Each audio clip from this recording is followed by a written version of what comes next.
Iran আর ইসরায়েলের মধ্যে যে সম্প্রতি যে যুদ্ধটা লেগেছে এবং সেখানে আমেরিকা যোগ দিয়েছে এই যুদ্ধে।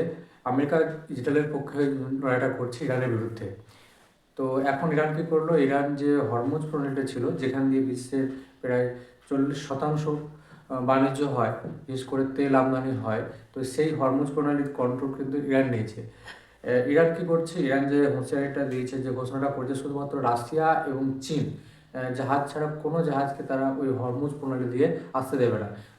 যদি অন্য কোনো দেশের জাহাজ, তেলবাহী জাহাজ হোক বা কোনো জাহাজ হোক, যদি হরমুজ প্রণালী পার করতে যায় তাহলে সেটা তারা আগুন ধরিয়ে মানে সেটা ডুবিয়ে দেবে, এরকম ঘোষণা করেছে ইরান। তো এর ফলে এই ইরানের যে ঘোষণা হলো যে হরমুজ প্রণালী বন্ধ করে দেবে, এতে কিন্তু বিশ্বের যে তেল বাজারে সেটা কিন্তু একটা মানে অস্বস্তিকর পরিস্থিতি তৈরি হতে পারে। তেলের দাম বাড়তে পারে, তেলের যে ব্যারেল পিছু দাম প্রায় $100 ছুঁতে পারে, এমনটাই কিন্তু মনে করা হচ্ছে। ভারত এই সমস্ত হরমুজ প্রণালী ব্যবহার করে প্রায় 20% তেল ভারতের যা প্রয়োজন সেটা কিন্তু আমদানি করতো।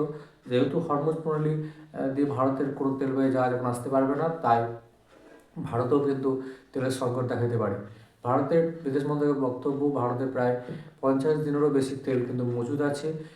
কিন্তু বিষয় এটা যে যদি যদি যুদ্ধ আরও মানে কয়েকদিন কন্টিনিউ হয়, যদি প্রায় এরপর আরও বাড়তে পারে, তাহলে কিন্তু সেক্ষেত্রে ভারতে তেলের সংকট দেখাতে পারে, তেলের দাম বাড়তে পারে। আর তেলের দাম বাড়লে যে সমস্ত নিত্য প্রয়োজনীয় জিনিস আছে সেগুলোর দামও কিন্তু বাড়তে পারে। তো ভারত সরকার এই বিষয়টা দেখবে। সম্প্রতি আবার কি হয়েছে যে ইরানের যে একটা যুদ্ধজাহাজ সেটা কিন্তু ভারতীয় উপকূল দিয়ে যখন ফিরে যাচ্ছিল, ভারতের মহড়া সেরে, যুদ্ধ মহড়া সেরে, তখন কিন্তু মার্কিন এক সাবমেরিন থেকে দুখানা টর্পেডো সেটাতে মানে ফায়ার করা হয়। এর ফলে সেটা ডুবে যায়। তো এটা কিন্তু একটা সমালোচনার মুখে পড়েছে ভারত, কারণ ভারতে সেটা অতিথি হয়ে এসেছিলো। সেটা ভারতের উচিত ছিল সেটাকে মানে সেফলি ইরানে পৌঁছে দেওয়া। এটা একটা ভারতের যে বিদেশ নীতি সেটা কিন্তু প্রশ্নের মুখে দাঁড়িয়েছে, কারণ আগামীতে যখনও কোনো অন্যান্য দেশের যুদ্ধ মহড়া ভারত অনুষ্ঠিত হবে, সেখানে এই বিষয়টা কিন্তু ভারতকে ভাবাবে।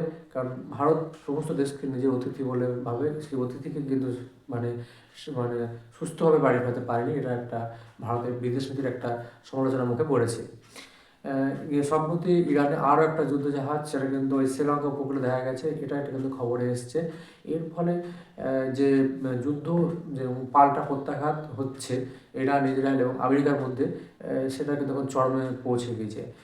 ইরান তো বলেই দিয়েছে যে তারা আত্মসমর্পণ কোনো মতে করবে না, দরকার হলে যুদ্ধ তারা আরও এগিয়ে নিয়ে যাবে। আর এক্ষেত্রে আমেরিকা যেটা প্রথমে বুঝছিল যে ইরানকে হয়তো সহজেই বাগে আনা যাবে, তাদের প্রধান নেতাকে খামেনিকে মেরে ফেলার ফলে ইরান হয়তো সহজে আত্মসমর্পণ করবে, কিন্তু না, উল্টে দেখা গেছে ইরানের ক্রমাগত ড্রোন হামলা, যে সমস্ত আমেরিকান ঘাঁটি রয়েছে বিভিন্ন দেশগুলোতে, বিশেষ করে আরব কান্ট্রিগুলোতে, সেই আরব কান্ট্রি সেই ঘাঁটিগুলোতে তারা কিন্তু বেছে বেছে ওই তাদের যে সাইড যে ড্রোনটা রয়েছে, আত্মঘাতী ড্রোন, সেগুলো মানে ড্যামেজ দিচ্ছে। পাল্টা ইসরায়েলও প্রত্যাঘাত করছে। ইসরায়েলের যে F-35 সেটা একটা খবর এসছে যে ইরানের যে একটা মানে যুদ্ধজাহাজ ছিল সেটাকে ভূপাতিত করেছে, এরকম একটা ভিডিও প্রকাশ্যে এসছে। আর আমেরিকা বর্তমানে যে তার যে ইন্টারকন্টিনেন্টাল ব্যালিস্টিক মিসাইল টমোহক সেটাও কিন্তু উৎক্ষেপণ করছে এবং ইরানকে হুঁশিয়ারি দিয়েছে। সেই টমোহক মিসাইলটা আবার পরমাণুবাহী। তো মানে যুদ্ধের পরিস্থিতি মধ্যপ্রাচ্যে এখন খুবই ঘনঘটা, কখন কী হয় কিছু বলা যায় না। এখন ইরান দেখবে যে ইরানকে শুধুমাত্র মানে সমর্থন জানিয়েছে চীন, এবং চীন যে সেটা বলছে যে ইরানের পাশে রয়েছে। এবং কিছু আগে এটা দেখা গেছে যে ইরানে দুটো যুদ্ধজাহাজ নামতে, মানে যেগুলো পণ্য বহন করে, হয়তো বাইরের দেশ থেকে কিছু এসছে ইরানকে সাপোর্ট করার জন্য, সম্ভবত চীন বা রাশিয়া থেকে সেটা আসতে পারে। সেটা কোনো প্রকাশ্যে আসেনি যে কারা এই যুদ্ধ সামগ্রী সেটা পাঠিয়েছে বা কোনো কিছু পাঠিয়েছে। তো এটা একটা এসছে, এটা একটা বিষয় যে ইরানকেও সাহায্য করছে পিছন থেকে হোক চীন বা রাশিয়া। তো যেটা বোঝা যাচ্ছে এই যুদ্ধ কিন্তু আরও কয়েক সপ্তাহ চলতে পারে বা কয়েক মাসও কিন্তু অগ্রসর হতে পারে, মানে এই পরিস্থিতি এখন যেটা ভয়াবহ। তো বর্তমানে ইরান, ইসরায়েল এবং আমেরিকা এবং তার সাথে যে মধ্যপ্রাচ্যের যে অবস্থা, সেটা আমি এই প্রতিবেদনটিতে আপনাদেরকে তুলে ধরার চেষ্টা করলাম। আমি ভিডিওটি এখানে শেষ করছি। তো নমস্কার প্রিয় দর্শক বন্ধু।